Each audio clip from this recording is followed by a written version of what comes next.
Things we could have changed. I want to pull so much from the prequels. Oh, you mean the previous movies? Yeah. Like the originals? It wasn't the prequels, it's the originals. Well, the originals.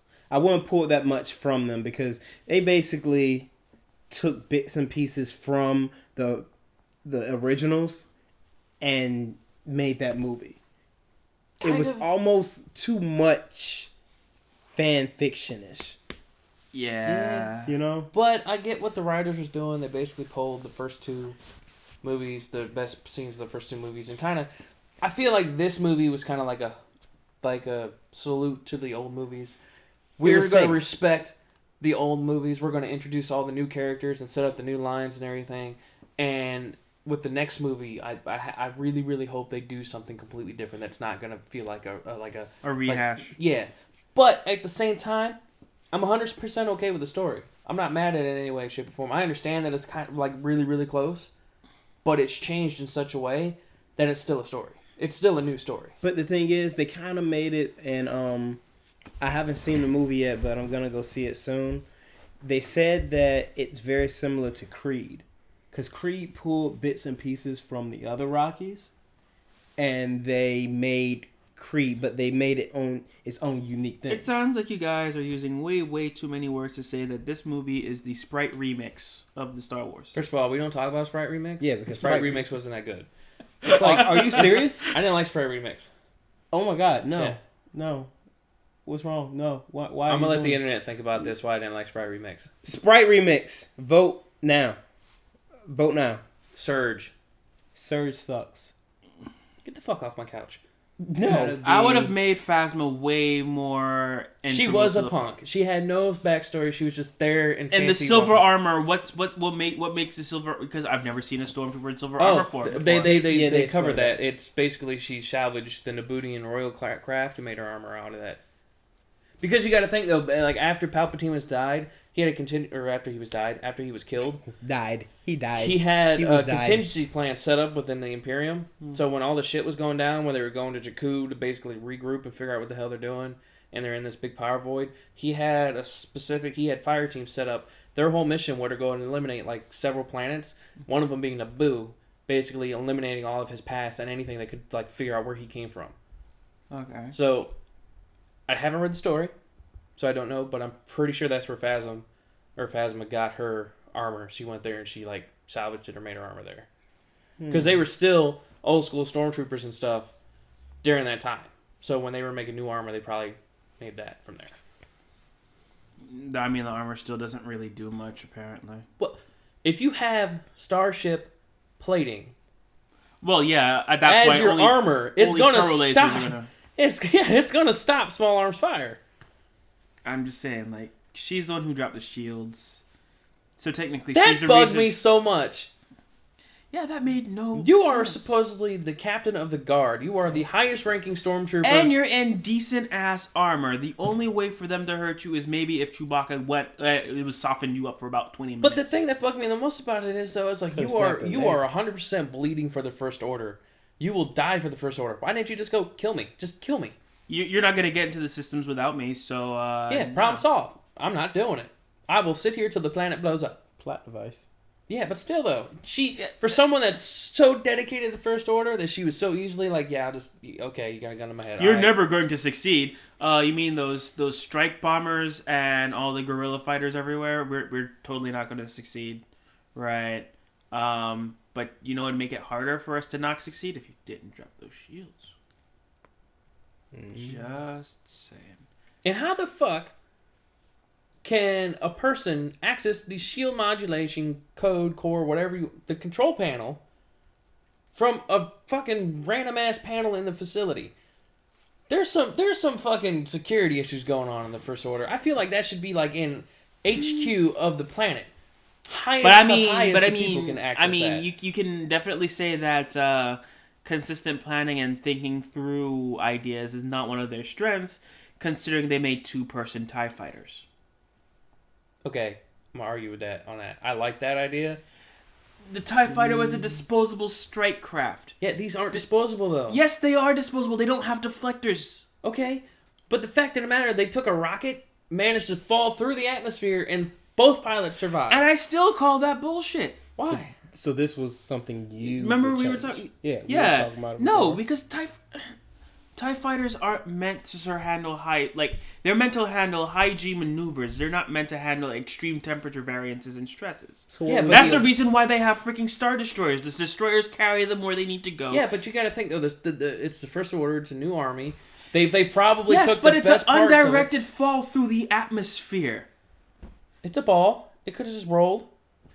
It I'm was stretching here, I know. Yeah, you're really. And the fact that it survived, and not only did it survive, but the guy in armor, which I would have given. Yeah. Because he is in stormtrooper armor, and the damn thing has to do plus- something. plus but you the, saw but it the had prisoner was in nothing, in a pod that had no life support, fell through the atmosphere, and he still survived. Yeah, but the pod had life support. No, it didn't. Why were they both in there not wearing helmets flying through space? Because they're escaping, and they had no other choice. I'm pretty sure if they had no life support, as soon as they left the ship, they would have choked to death. They have the atmosphere that is sealed in with them. But that's the reason why all the pilots, every time you see an Imperial pilot, the reason why they have that big old solid suit on with the helmet and the air tubes is so they can breathe, because there's no atmosphere in there. Do you know why our pilots wear air masks and all that other stuff? It's so when they go into a high G turn, they don't black out. A pilot suit is the same thing for them. Yeah, but then again, if that's the case, then X-Wing pilots should do the same damn thing. I would agree with you so heartily on that. I don't understand why they don't have flight masks. That means that's the reason why I say it has to be a life support issue. If you look at the Jedi, or not the Jedi, the Republic attack craft in Revenge of the Sith, the one that couldn't figure out how many pilots it needed, had like 3 fucking people on that ship. They all had helmets that came down in front of them. Even though it was exposed, you can still argue that it was some sort of life support thing. Didn't A-Wings have life support? They had sort of the same Most thing. Rebellion crafts are designed as long-range strike craft. Most Rebellion craft come with hyperdrive engines, shield generators, and life support because the Rebellion can't field large combat ships like the Imperials can, so they needed small strike craft that could go places and do things and then be able to retreat without any sort of support. Like the only ship that could carry other ships was like the Mon Calamari and that came in late because of the cost to build, man, and support those things. Yeah, if you notice, they're always on a base. They're never just hanging out in space. Right. And if they are hanging out in space, the fighters are usually pimping around them. They're never inside the ship. Well, though I think the Nebulon B could hold like maybe a wing. Still, though, that's more than anything else they got. So that's what you would have changed. You would have changed. I would have just included. If the X-Wings can get a technical upgrade, and I still don't understand exactly what the performance enhancements The the way the X-Wing wings got. are designed, Yeah. it's instead of being like two-fold, they're like this now, or like that. It allows them to turn harder. Okay, so better Basically, maneuverability. it increased their maneuverability, and their engines on them were upgraded too, because they're not two smaller engines. They're one big engine, but they're like look half, so the engines are bigger. I looked at that a lot too, because I was like, what makes these different? And they also have the reverse turret that drops down below it, which I really think should be droid operated. Yeah, some of that stuff is just, it feels fiddly.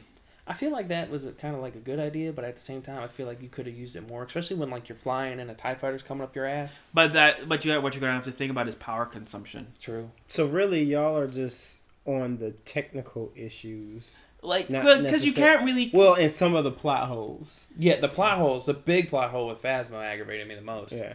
Because it still bugs me that if that's what his designation is, TR-8R ended up being more memorable than Phasma was in the entire movie, and she was in like 4 or 5 scenes while that guy got cut down in the first one. But he just turns around and goes, "Traitor!" Drops his shield, pulls out his baton stick, sees a guy with a lightsaber, and he knows full well what a lightsaber can do because of Kylo Ren and his chaotic mess. Mm-hmm.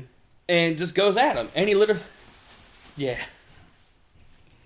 But I mean, I can't change too much about it because, again, like I've said, I understand why they did it, and I really hope in the next movies it's a continuation of a new story, not a rehash of like Jedi or something else. Yeah. But at the same time, I still say this particular film in the new trilogy is a torch pass. It needs the next one really needs to be good. It's not gonna be J.J. Abrams anymore. So It's gonna be Ryan something?